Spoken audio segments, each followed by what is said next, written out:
Queridos irmãos e irmãs na fé, bom dia. Hoje é o dia do Senhor, alegremos-nos e nele exultemos.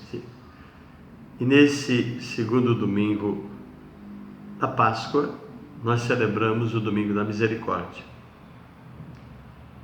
Gostaria de me apresentar naturalmente. Meu nome é Padre José Lourenço da Silva Júnior, da Arquidiocese de Uberaba, e eu gostaria de ajudar nessas reflexões, porque na medida em que nós nos colocamos nesse espírito de evangelização, nós estamos também aprendendo com os irmãos que nos ouvem a importância de nós também crescermos cada dia mais na fé, pelo testemunho da palavra e ao mesmo tempo pelas ações de nossas palavras. Eu penso que nesse Domingo da Misericórdia nós trazemos uma grande novidade que a Igreja no Concílio Vaticano II nos deu essa oportunidade de viver. Abrimos as janelas, as portas, isso é, o coração, a mente, tudo que temos e que somos para Deus. O Deus da vida que está presente em você, em mim, em todos nós, mas esse Deus que nos possibilita a certeza de que nós não estamos sozinhos. Esse Deus que nos mostra que se faz necessário, como nos diz a primeira leitura de hoje, que nós tenhamos um espírito de comunhão, de fraternidade, de partilha, para que isso seja verdadeiramente um sinal de que nós somos responsáveis a viver continuamente a missão de Cristo. E viver a missão de Cristo nada mais é do que colocar em prática, palavras e ações, esta grande realidade de amor que nos convida a entender como se torna possível e como é viável partilhar.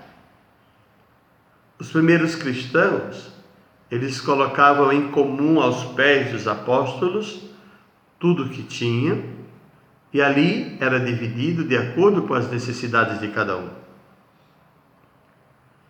Nós sabemos que ao longo desses 2000 anos, a Igreja, ela vem abrindo esta oportunidade e vem dando este testemunho de Cristo, mas se faz necessário cada vez mais alargarmos a nossa mente, o nosso coração, a nossa vida como um todo, de missionários de Cristo, pela missão que nos é dada pelo batismo, para compreendermos essa necessidade feliz de podermos ser no mundo de hoje, nesse terceiro milênio, os anunciadores de Jesus. De vivermos o profetismo de Jesus, de vivermos o espírito messiânico de Jesus, mas de vivermos mais ainda essa realidade que se renova na fé. Há 26 anos eu tenho esse trabalho aqui em Uberaba com os nossos irmãos dependentes químicos, os nossos irmãos e irmãs que vivem na prostituição, os homossexuais, os nossos irmãos que estão na rua, embora eu sempre diga que ninguém nasceu para viver na rua, e é claro que não, abandonado, excluído, marginalizado, sem querer aqui fazer uma alusão, ou muito menos uma crítica, mas sim uma advertência ao que nós chamamos de nossa missão. Se nós nos dizemos que somos anunciadores, hoje, de Jesus Cristo, para anunciar a palavra de Deus, é preciso que nós tenhamos uma prática concreta disso, e é preciso também que nós tenhamos coragem de nos desafiarmos, começando com o nosso eu, para irmos ao outro. E quando eu vejo nessas inúmeras realidades, sobretudo do nosso trabalho, qual eu faço, Nessa semana que passou, eu tive uma triste experiência, dentre tantas que eu já vivi na minha vida, nesses 32 anos de sacerdócio, onde uma mãe me procurava e dizia: padre, como eu posso ajudar o meu filho a mudar diante de tudo que eu ensinei, diante de tudo que eu pratiquei, não somente eu, mas o seu pai e a nossa família, e ele se deixou conduzir por um caminho diferente, se desviou do seu caminho. Como ser testemunha de Cristo para alguém que não quer mais nada hoje com a vida?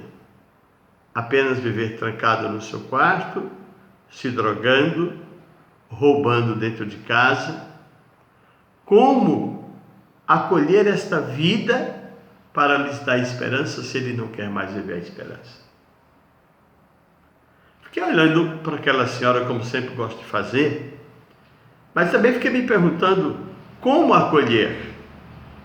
E eu perguntei para ela assim: a senhora é mãe, o que é que toda mãe faz com o filho?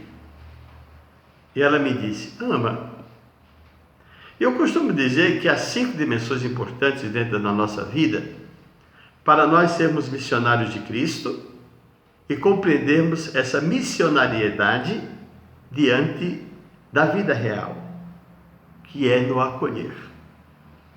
A senhora está sofrendo, fato concreto, mas como a senhora acolhe o seu filho? Ela disse: eu tenho vergonha dele. Eu tenho dificuldade de dizer que eu tenho um filho assim para as outras pessoas. Eu tenho medo e dificuldade também de pedir ajuda. Então diga, aí está a primeira ausência desta pedra que está impedindo, ou desta parede que está impedindo a senhora de começar de novo, no amor de Cristo, a evangelizar a si mesmo, dando essa oportunidade a seu filho de uma vida nova. Agora, não será mais a senhora sozinha, não será mais o seu esposo sozinho, os seus filhos, ou a sua família, mas eu e mais outras pessoas, porque nós estamos aqui aprendendo a viver o testemunho do amor, que não é um mistério, mas é um mistério revelado. Isso é, quando nós temos consciência do que queremos, do que buscamos e do que fazemos. A segunda coisa é não desistir jamais, porque quem olha para trás e vive do ontem não consegue expressar no seu coração, na sua vida, esse testemunho de mudança. E nós percebemos que, diante do fato que acabei de citar desta mãe, entre tantos outros que já existem, não somente aqui na nossa cidade, na nossa região, no Triângulo Mineiro, no estado de Minas, no Brasil, no mundo, é uma realidade infeliz, doentia, mas que ao mesmo tempo nos leva a entender que você e eu precisamos de 3 coisas para poder mudar isso. Em primeiro lugar, é nos colocarmos numa atitude de fé. A fé, ela nos leva a compreender que nós não podemos jamais desanimar. E como viver esta fé? Em primeiro lugar, é preciso deixar-se conduzir pela palavra do Senhor. Ouvir a palavra e crescer com a palavra. Segundo lugar, a esperança. A esperança, ela consiste em nós estarmos abertos ao novo. E ao novo é exatamente nós podermos dizer: Senhor, eis-me aqui. Como São Francisco disse a Jesus: Senhor, o que queres que eu faça? Que ele faça? Ele disse: edifica a minha igreja. E ele lá pensou que iria edificar a igreja, construindo aquela igreja que estava totalmente desmoronada, o templo de São Simeão. Mas com o tempo, Francisco foi entendendo que não era construir apenas um templo de pedra que estava em ruínas, não. Era preciso construir essa igreja a partir das pessoas que estavam distante delas. os pobres, os miseráveis, os sem vez e sem voz, acolhendo o coração e dando a eles esperança.